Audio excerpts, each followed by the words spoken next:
to, medyo tough call to. Pero ano ang mas gusto ninyo? Donut or burger? Burger muna, tas donut. Oo, depende sa mood eh. Pwede Alam naman. tayo matakaw, no? Burger muna, tapos donut. Hindi, alam mo, Oh. pag tinitingnan kita, ang feeling ko kinakain mo lang salad. Salad na may crispy pata. Ako pag na toppings. May bagnet. Lechon kawali. Depende sa mood eh. Kung gusto ko ng parang desserty. Pero moody ka eh, di ba?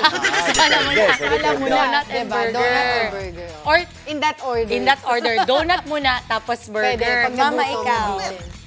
Curious ako, Hana, pagsabay. Salmon burger. Or the hindi veggie ka burger. Veggie Oo, burger. kumakain ng veggie burger. Kumakain din ako ng donut. Pero curious ako, never ko inisip Na na pwede masarap pa pagsabayin. ipagsabay. Parang pag inisip ko nga ito, pwede itong pumasok sa category ng fries at sundae. Pwede. Diba, no? Pwede, sabay. Diba? Dinidip. Ay, nakakita na ako ng ganun dinidip yung fries. sa ano. Ikaw. Ba, yun nga, burger, tas donut. Donut. Magkaiba kayo. Ano pa rin Kasi eto, paano kung pwede daw na both? As in, donut na, burger pa? Kung trip nyo ang 2-in-1 na pasabog na yan, sagot na tayo ng ating beautiful eat girl na si Maui na nasa Tondo, Manila ngayon. Mau, ibida mo naman ang ating donut burger dyan. Good morning, Mama Dims! It is a happy Monday morning! At narinig ko nga yung usapan nyo. Nako, dito hindi nyo na kailangan mamili kung ano bang mauuna, kung donut ba o burger. Kasi dito, sabay, pwede mo siyang kainin. At dito po yan sa kusina ni Babs dito sa Tondo, Manila. At ito po yung tinatawag nilang donut burger. Ayan. Kita nyo po. So, di ba typically ang ating bun, pag nagbo-burger tayo, ay talagang yung normal na bun na pang burger. Pero ito kakaiba kasi ang gamit nila dito ay donut na glazed. Tapos nandun yung burger, cheese, and bacon sa loob. At ito, kusina ni Babs. Ayan, okay, eto na. Excited na ako pag-usapan po natin ang kanilang produkto. Kasama natin ngayong umaga si Sir Babs. Hi, Sir Babs! Batiin niyo po ating mga kapatid. Hello mga kapatid. Ayan, good morning po! Naku, umaga pa lang, ang bango-bango na naaamoy ko. Nakikita niyo po mga kapatid, ito na, nasa griddle na, or ano bang tinatawag dito sa lutuan? Burger griddle. Burger griddle, nandito na yung kanilang burger patty. No? So ito, ano po yung process, Sir Babs, ng pagluluto ng inyong donut burger? Ganito po. So una natin is kukuha tayo ng burger. Okay. Kakaiba to, ha? Opo. Paano nyo naisip yon yung magsama yung donut sa burger? Kasi po yung una namin pwesto dun po sa Bacoor, sa night market kay Mayor Strike, doon ko po siya unang in-introduce. Okay. So doon po, ginawa namin yung burger na may donut. Since yung sweetness nung donut, na kikater niya yung savory ng meat ng burger. Yun nga, parang may contrast yung lasa. Yes. Kanina nga narinig ko sabi ni Mama Dims, parang mako-compare mo siya sa fries na sinasawsaw sa matamis na ice cream or vanilla flavor. Yes. Kumbaga yung alat ay yung tamis, nagko-contrast yung lasa. Okay, so ngayon, piniprito na natin itong Burger po. burger patty. Then next, anong next step natin? Ang next din po niyan, isasalang na po natin yung bacon. Okay, ayan na. Ilalagay din natin yung bacon. So, iisang klase lang po ng produkto ang meron kayo dito. Marami po. Meron din po kami quesadilla, Okay. mga rice meals din po. Okay, pero for your donut burger, one type of Yes ano po, lang, one type of- toppings, Yes. panlaman. Okay. So it's the burger patty with the bacon. Opo. At actually mga kapatid, Bacon kita nyo at na dito bacon. talaga kami sa kalsada ngayon ng Tondo. Dito po sila nakapwesto. Na nagbubukas kayo dito. Dito po nabubukas po kami ng 7 p.m. hanggang 2 a.m. Oh wow! So sa gabi po sila nagbubukas dito mga kapatid. So buhay na buhay dito pag gabi, Yes. no? Opo, Tapos totoo meron po. silang dine-in area na mamaya may kita natin. Okay, so ngayon meron na tayong bacon, meron na tayong patty. Pwede na ba natin buuin ang ating donut? Opo, pwede na po. So bali dito po, yung donut po natin is naluto na, lalagyan na natin siya ng bacon. Okay, let's go. Ito po. Dito po. So ilalagay mo siya on top. Sige Opo. po. Tapos, lalagyan po natin siya ng Cheese. Akin cheese na po. Yan, tulungan natin si Sir Babs kung paano buuin. Wow! Yun ang masarap. Yung cheese, no? Opo, ito po Okay. yung pinaka nagiging catalyst ng burger Tsaka masarap natin. din yung natutunaw-tunaw siya, Yes. di ba? Kasi mainit. Ayan, buo na. Tapos, Okay, and then next. tatapis po natin siya ng homemade cheese sauce po Okay, namin. oh wow. So maliban pa sa slice, meron pang sauce. Yes Okay, po. let's do it.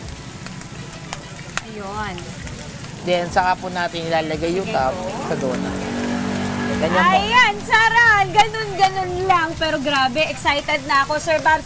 Ito ha, talagang mamaya sa ating tikiman portion, dun ko malalaman kung ano nga ba yung pagmimix ng glazed donut doon sa inyong patty at Yes. sa burger at sa bacon and cheese, no? Mga kapatid, sa ating pagbabalik titikman po natin ang kanilang donut burger. Okay, back to the studio muna.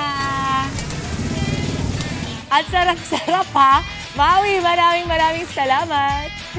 Kanina pinakita ng kusina ni Bab sa Tondo, Manila ang Donut Burger. Ngayon naman, tikiman time na at syempre walang kupas ang ating eat girl na si Maui Mau. Ano, natatakam na rin kami dito sa studio. Kamusta ba yung hinalo mong matamis at saka yung medyo maalat-alat? Maganda nga ba ipagsabayan, Mau? Titikman po natin yan right about now. At syempre para sa ating mga kapatid, nakaka-tune in pa lang, nandito pa rin tayo sa kusina ni Babs dito po sa Tondo, Manila. At ito naman po, nandito tayo sa harap ng kanilang commissary ngayon. At kasama pa rin natin, of course, si Sir Babs. Nako, Sir Babs, ito na yung favorite part ko. Tikiman time at kita nyo mga kapatid, ito na, not just one, not just two, but four donut burgers ang ating iti-try for today. At syempre, hindi naman natin kayang tikman to mag-isa. Tayo ay mag-share kasi dito sa On The Go talagang sagot na namin ang inyong breakfast. Kaya hanap tayo ng Tikim Squad ngayong umaga. Okay, ayan, wait, close up muna natin, Didi. Pakita natin sa ating mga kapatid. Yan, donut burger. Ang bango. Okay, let's go. Ayan, sakto may mga nakapwesto dito. Hi, sir! Hello po, good morning. Wait lang pwede ba akong samahan sa pagtikim nito? Sige. Okay, ito po yung donut burger. Bigay ko muna tapos kukuha ko ng mikropono. Sino pang pwede kong bigyan dyan? Mga kuya! Hi mga kuya, good morning! Pwede ko bang ipatry sa inyo itong donut burger? Samahan niyo ako. Ayan, from Donut Burger ni Babs. Okay, eto na. Mga kapatid, lagay muna natin dito Okay, tayo ay makikitikim at interview natin ang ating mga kuya dito. Kuya, anong name mo pala? AJ po. AJ. Yes. Okay, so taga dito ka ba? Or nag-ano ka dito? Naghahanap lang po ng booking din na padpad lang. So dito ka tumatambay. Yes, po. Okay, Kuya AJ, itry na natin. Ito yung donut burger ni Babs. At ito sila, kuya. Ano pangalan nila? Dennis po, Dennis. Kuya Dennis. Rick Pimentel po. Ay, kuya, taga dito po kayo. Sige, tignan na natin sabay-sabay. Ready? Kahit nauna na si kuya. Kuya, ha? Okay, excited ka. Okay lang, hindi kita masisisi. Uy, ang init. Nung ilalim. Okay, 1, 2, 3, let's go! Ang sarap! Oy, hindi ko in-expect na. Mga kapatid, yung lasa niya, may ko-contrast po yung pagkatamis ng donut doon sa alat ng burger. Okay, nagets ko na. Masarap talaga. Kakaiba, no? Ayan. Kakaiba yung lasa niya, unique. Masarap. Sarap, no? Kayo, kuya, masabi niyo? Honestly po, first time ko lang po natikman to. Talaga? Pero masarap po talaga. Ano masabi niyo, masarap? Opo, masarap po. Babalik-balikan. Opo. Parang siya. Nag-recommenda tayo ba? Joke lang. Ikaw, sir. Hindi po siya yung yung common na natitikman mo na burger. Ganun po yung lasa niya. Kaya okay po, panalo yung lasa. Panalo, no? Yes, Kakaiba. ma'am. Ang ganda ng mga sinabi nila. Sila na nag-describe para sa akin. Dumali yung trabaho ko. Thank you, mga kuya. Masarap, napakasarap. Thank you po. Okay, mga kapatid, dito tayo banda. Thank you, ha. Okay, habang tinatapos niyo yan, eto, balik tayo. Kasama pa rin natin si Sir Babs, mga kapatid. And of course, si Miss Joanne, ang kanyang wife, beautiful wife. Ayan, na sila yung actually naka-create ng concept nitong donut burger. Okay, ma'am, sa mga kapatid natin na excited ng tikman tulad namin itong inyong donut burger, saan po kayo mahanap at paano? Located po kami dito sa 344 Sabala Street. Pero 7 p.m. po, nagsistart kami mag-pwesto sa Wagas Corner, Padre Rada, in front of Wagas Court, Tondo, Manila po. Ayun, perfect. Sir, paano, kunyari, pag yung mga nasa bahay gusto umorder, paano po? Pwede po sila umorder sa amin through Facebook. Just punta lang po sila sa Kusina ni Babs. Okay. And then, meron kayong contact number? Opo, pwede nyo po may kontakin sa 0947-850-2314. Okay. And then, store hours dito sa commissary at dun po sa pwesto niyo. Yes. Dito po sa amin sa commissary po namin, pwede kayo umorder through online or basta open kami na 12 p.m. hanggang 5 p.m.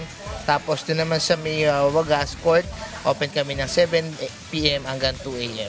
Ayun, perfect. By the way, mga kapatid, hindi ko pala nabanggit kanina, itong kusina ni Babs, na-feature na sa mga vlogs, di ba?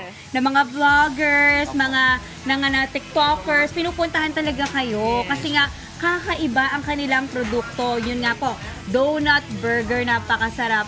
Okay, mga kapatid, kitang-kita po, ang daming cheese. Uy, napakasarap. Magkano ulit ito? 149 pesos lang po. Very affordable. Very affordable at nakakabusog and very rich in taste. Okay, yan po muna dito sa On The Go, mga kapatid. Again, kusina ni Babs dito po sa Tondo, Manila. Miss Joanne and Sir Babs, maraming salamat po. Okay. Ayan, back to the studio muna. Saya-saya na kumawi. Alam ko, malapit na talaga magpasko kasi namimigay ka na ng mga pagkain dyan sa On The Go. Tuwan-tuwa sila. Maraming salamat sa'yo. Mga kapatid, Maui David po. Para laging updated sa viral food spots at unique destinations, mag-follow at subscribe na sa social media pages ng News 5.